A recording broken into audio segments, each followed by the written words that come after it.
Terima kasih Anda masih bersama Berita Bandung. Bagi Anda yang baru saja bergabung, berikut 3 berita utama hari ini.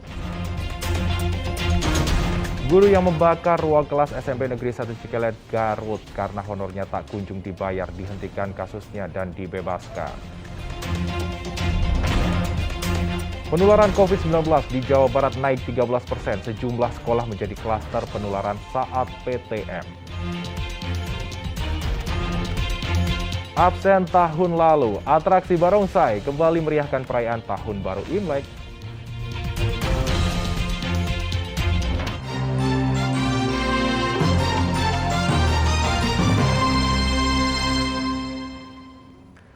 Ya, pemberlakuan pembelajaran tatap muka 100% di tengah merebaknya penularan COVID-19 varian Omikron mencetuskan klaster penularan di lingkungan sekolah. Pemerintah provinsi mengakui penularan COVID-19 di Jawa Barat saat ini naik 13%.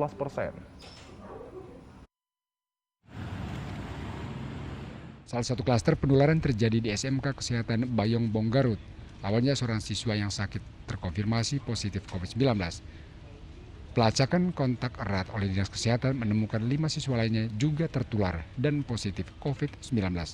Kini ke-6 siswa telah menjalani isolasi terpusat dan sejak Jumat lalu sekolah ditutup sementara. Salah satu SMK di Kecamatan Bayongbong itu memang sudah ada siswa yang terpapar, sudah berjumlah 6 orang. 6 orang. Awalnya berapa katanya Bu informasinya? Awalnya 1. Di Kabupaten Subang, SD Negeri Tegalsari, SD Negeri Legon Kulon, dan SD Negeri Tegalurung terpaksa ditutup sementara karena penularan COVID-19 di lingkungan sekolah.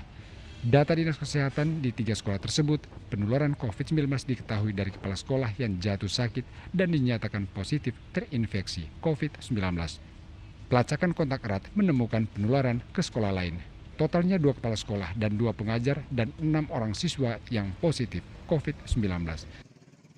Karena berawal dari seorang kepala sekolah yang sakit dan dirawat di salah satu puskesmas di Kecamatan Legon Kulon, kami testing ternyata dia positif. Setelah itu kami lakukan tracing dan ditemukan ada 9 orang yang positif, terdiri dari kepala sekolah, guru, dan juga muridnya. SMA Bina Insani, Kota Bogor, 10 siswa terkonfirmasi positif COVID-19 saat tes usap PCR secara mandiri dan kolektif di puskesmas. Hingga proses belajar tatap muka dihentikan sementara dan beralih belajar secara daring. Hal ini dilakukan SMP Negeri 2 Kota Bogor menyusul temuan 1 siswanya yang positif COVID-19. Menyikapi hal ini, Satgas COVID-19 Kota Bogor dalam rapat darurat di Taman Ekspresi Sempur Kota Bogor, Senin lalu memutuskan 10 hal, termasuk kembali menutup pembelajaran tatap muka terbatas di tingkatan TK hingga SMA. Saat ini sudah ada 9 sekolah yang ditutup dan pembelajaran dialihkan secara daring.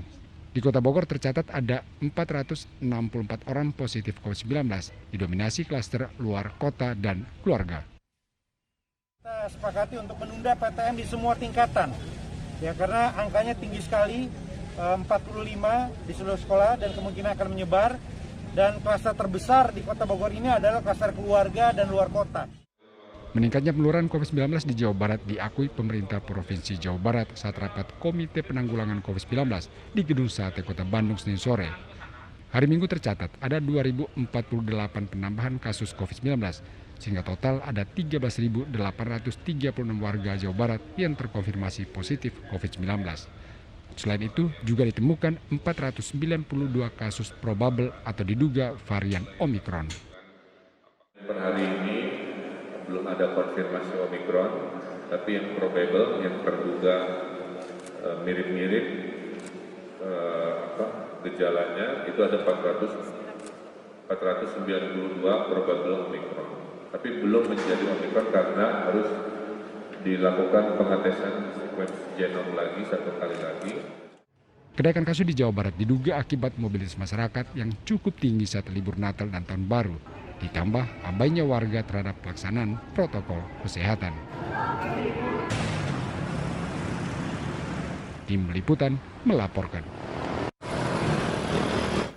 Kita beralih ke informasi lain, kisruh tingginya harga minyak goreng masih terjadi di sejumlah wilayah di Jawa Barat. Keputusan pemerintah yang hanya menggandeng peritel modern dan besar untuk menyalurkan minyak goreng subsidi tanpa mengajak pedagang pasar tradisional justru menimbulkan masalah baru berupa kelangkaan dan mendorong masyarakat berkerumun di setiap penyelenggaraan operasi pasar. Protokol kesehatan. Ratusan warga Selasa pagi antre operasi pasar minyak goreng di alun-alun Sumedang.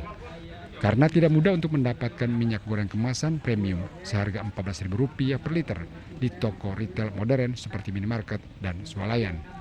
Apalagi di pasar tradisional, kalaupun ada di minimarket, mereka kerap harus berebut. Meringankan. Ini sekarang beli berapa, Bu? Beli 2. Harganya menurut Ibu gimana? Murah ya? Dibanding dengan yang lain? Aturan harga eceran tertinggi minyak goreng curah sebesar Rp11.500 per liter mulai tanggal 1 Februari 2022 oleh pemerintah pusat tak berlaku di sejumlah pasar tradisional seperti Pasar Cikurubuk, Kota Tasikmalaya, dan Pasar Induk Wilayah Priangan Timur. Minyak goreng curah masih dijual Rp18.050, turun sedikit dari Rp18.550 per kilogram seminggu lalu. Ini terjadi karena pedagang tidak memperoleh pasokan minyak goreng murah seperti yang pemerintah janjikan. Himbauan pemerintah soal itu sudah sampai ke sini nggak sosialisasinya? Belum ada sih Pak, cuma dengar dari berita aja. Dari berita aja. Dengan harga yang masih cukup mahal ini, penjualannya gimana tuh? Sedikit mengurang sih ada, yang biasanya beli banyak jadi dikurangi. Di sisi lain, persediaan minyak goreng murah di toko retail modern di Majalengka tidak cukup untuk melayani kebutuhan masyarakat. Kunjungan Dinas Perdagangan dan Perindustrian Kabupaten Majalengka ke sejumlah toko hingga gudang retail modern menemukan kendala pengiriman minyak goreng kemasan sejak seminggu lalu. Berapa hari ke belakang ini gimana di toko ini untuk minyak goreng sendiri? Ada tapi belum lengkap semua tuh jenis-jenis minyaknya. Itu emang harganya berapa di sini? Harganya yang 1 liter 14.000, yang 2 liter 28. Diduga stok minyak goreng cepat habis karena masyarakat yang panik karena tidak bisa mendapatkan minyak goreng murah di pasar tradisional, lalu membeli di toko retail modern secara berlebihan. Agun Gunawan dan Eko Stebudi melaporkan dari Sumedang, Tasikmalaya, dan Majalengka. Meski penularan COVID-19 varian Omikron tengah meningkat di Jawa Barat, salah satu objek wisata di Lembang, Bandung Barat menampilkan atraksi barongsai saat libur Tahun Baru Imlek. Di sisi lain, sembahyang Imlek Senin malam di Vihara Dharma Ramsin Cibadak, Kota Bandung digelar sederhana dengan pembatasan jumlah jemaat.